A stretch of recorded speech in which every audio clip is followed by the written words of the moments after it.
Festivité, l'octave de Noël. Et au terme de cette semaine, nous fêtons la Mère de Dieu à travers, en particulier, l'évangile que nous venons d'entendre, et où il est évoqué, et je voudrais simplement l'évoquer rapidement, il est évoqué que Jésus est circoncis et qu'il reçoit son nom, selon la loi juive. Très important de se dire que le Messie, Dieu a préparé un peuple pour l'accueillir. Certes, beaucoup de ce peuple, nombreux ont été ceux qui n'ont pas été capables d'accueillir Jésus au moment où il est venu, mais certains l'ont accueilli. Les premiers apôtres étaient tous juifs, les premiers disciples étaient tous juifs, les premières communautés étaient juives, les premières communautés chrétiennes, même si rapidement certains païens proches du judaïsme, pour la plupart, se sont ralliés à la foi chrétienne naissante, mais c'était du judéo-christianisme. C'était vraiment le peuple juif. Quand vous regardez saint Paul, quand il va dans une ville, il va d'abord dans la synagogue, il prêche à la synagogue, il y a certains qui se convertissent, d'autres qui lui veulent du mal, et ensuite il va commencer à prêcher aux païens. Mais il commence toujours par les juifs. Le peuple juif est le peuple élu, est le peuple choisi de Dieu. La foi juive, la religion juive n'est pas une religion qui, pour nous chrétiens, est une religion qui n'aurait pas été voulue par Dieu. Comme d'autres religions, le bouddhisme ou d'autres religions, même pour nous l'islam, ce n'est pas dans le plan de Dieu. Mais la foi juive, la religion juive est vraiment dans le plan de Dieu, et c'était le peuple que Dieu a voulu choisir pour préparer sa venue. Ce peuple juif a survécu, c'est pas le bon terme, a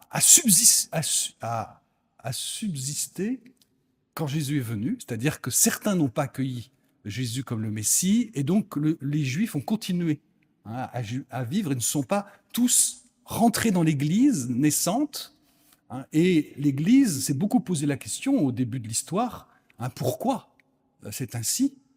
Et depuis quelques années en particulier, à travers le Concile Vatican II, et aussi à travers des figures marquantes comme le cardinal Lustiger, qui était quand même un cardinal français juif, et qui a affirmé très fortement sa foi juive, ses origines juives, ses racines juives, lors de ses funérailles, pour ceux qui s'en souviennent.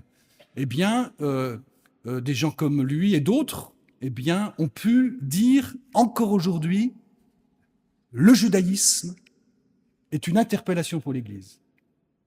Ce n'est pas une erreur de l'histoire, le fait qu'ils existent toujours. Et nous devons honorer nos frères juifs de façon particulière et prier pour que pour que le Messie soit reconnu, qu'ils arrivent à reconnaître Jésus comme leur Messie, eux aussi. Le jour où ça arrivera, ce sera une véritable résurrection, comme dit saint Paul, c'est saint Paul qui le dit, ce sera véritablement le moment où le Seigneur va revenir. Et donc c'est très important pour nous de considérer les Juifs comme nos frères aînés, comme dira saint Jean-Paul II, et de prier pour eux, de les honorer. Et si vous avez la joie, la chance de croiser des Juifs dans votre vie, parlez avec eux de la parole de Dieu. Parlez avec eux de leur foi. Essayez de comprendre comment ils vivent aujourd'hui, car cela enrichit notre propre foi chrétienne et nous permet de mieux la vivre. Alors sur ce petit aparté lié à la circoncision de Jésus, Jésus a été circoncis au bout de 8 jours, première effusion de sang, qui annonce le don de sa vie, évidemment. C'est aussi, donc aujourd'hui, pour l'Église, maintenant l'Église demande que l'on mette en valeur le fait qu'au dernier jour de cette octave, qu'elle est mère de Dieu. Ça, c'est un grand sujet. Aujourd'hui, on est habitué, vous êtes habitués, ça ne nous choque pas, mais excusez-moi, mais c'est choquant. Marie, elle était comme vous et moi. Une jeune femme, comment peut-on dire qu'une jeune femme qui a vécu sur cette terre, qui n'était pas divine, elle n'était pas divine, Marie, elle ait pu enfanter Dieu. Ça a été une grande question, et c'est vrai que ça a suscité de grands débats. Cette année, pour le 1700e anniversaire, du concile de Nicée, eh bien, cette question est importante que nous y réfléchissions un peu. Hein. Au moment du concile de Nicée, le fait qu'on ne va pas... Enfin, certains pères de l'Église vont dire que Marie est mère de Dieu, mais ça va rester un peu marginal. Mais ça va être annoncé, ça va être dit. Oui, elle est mère de Dieu parce qu'on affirme, hein, ce que notre évêque nous a rappelé lors de l'homélie de la nuit de Noël, que vous pouvez retrouver sur Internet, eh bien, il nous a rappelé que Jésus était pleinement homme, pleinement Dieu. Hein, il n'y en a pas une nature qui domine l'autre, hein, comme si la divinité étouffait l'humanité ou l'humanité amoindrissait la divinité. Non, il est pleinement homme et Dieu, inséparablement. On ne peut pas le séparer, on ne peut pas couper Jésus en deux. Et donc, à cause de cela, on peut dire que Marie, en enfantant Jésus-Christ, pleinement homme et pleinement Dieu, est mère de Dieu. Hein, c'est un miracle incompréhensible, ça nous fait comprendre la grandeur de ce qui se passe dans l'incarnation. Quand l'enfant Jésus naît à la crèche, cet enfant est divin. Il n'est pas divin dans le sens d'un grand prophète très proche de Dieu. Il est divin parce qu'il est vraiment Dieu. Et donc Marie est Théotokos, c'est ce que les termes qui vont être utilisés, la Théotokos en grec, qui veut dire mère de Dieu, enfin de façon, une traduction française médiocre, mais c'est comme ça. Et après le concile de Nicée, eh bien, il va y avoir encore des débats sur cette expression, hein, qui ne va pas être complètement reprise. Et ça va être tranché au concile d'Éphèse en 431, au concile d'Éphèse, donc quelques années plus tard, parce qu'il y aura un Nestorius qui sera un grand évêque, mais hérétique, ça peut arriver. Un grand évêque de Constantinople, et qui va dire, non, on ne peut pas dire que Marie est mère de Dieu, c'est trop fort, le terme est trop fort. Et donc, lui, il va préférer le terme Christotokos, c'est la mère du Christ. Hein, le Christ voulant dire le Messie, le oint, la mère du Christ. Comme ça, on souligne plus que Marie est comme mère de l'humanité de Jésus. Et donc, il va y avoir grand débat, et concile d'Éphèse va dire, si, Marie est Théotokos. Vous vous rendez compte? Marie est Théotokos. Et donc, quand on la regarde, quand on prie Marie, on sait que cette jeune femme, toute humble, petite, hein, eh bien, elle va dire oui, et Dieu va faire quelque chose de merveilleux en elle, c'est que Dieu va prendre chair de sa chair pour devenir homme, et donc Dieu est vraiment né d'elle en Jésus-Christ. Alors donc ça, c'est source de contemplation et de réflexion. Ne nous habituons pas aux merveilles de notre foi. Notre foi nous bouscule. Il y a d'énormes conséquences que je ne peux pas développer, mais il y a d'énormes conséquences sur les mystères scandaleux ou provoquants ou paradoxaux, hein, parce qu'il y a des mystères paradoxaux dans notre foi, pour nous aider à nous convertir, au final, qui doivent changer. Le chrétien, il est normal que ce soit pas... qu'il ne se fasse pas remarquer tout le temps, mais il est normal que le chrétien se distingue, hein, comme l'âme de notre société, parce qu'il porte des choses étonnantes, il vit des choses étonnantes avec Dieu, dans son rapport à Dieu, par ce mystère de l'incarnation, et aussi par toutes les conséquences que ça peut avoir dans sa vie. Hein, une des conséquences immédiates, c'est que vraiment, nous ne pouvons pas négliger l'humanité, car Dieu l'a épousée. Les petits, les pauvres, notre propre corps, notre propre vie humaine, nous ne devons pas la négliger. Et pourtant, comme j'aime à le dire, parce que je trouve que l'expression est très belle, nous sommes citoyens des cieux.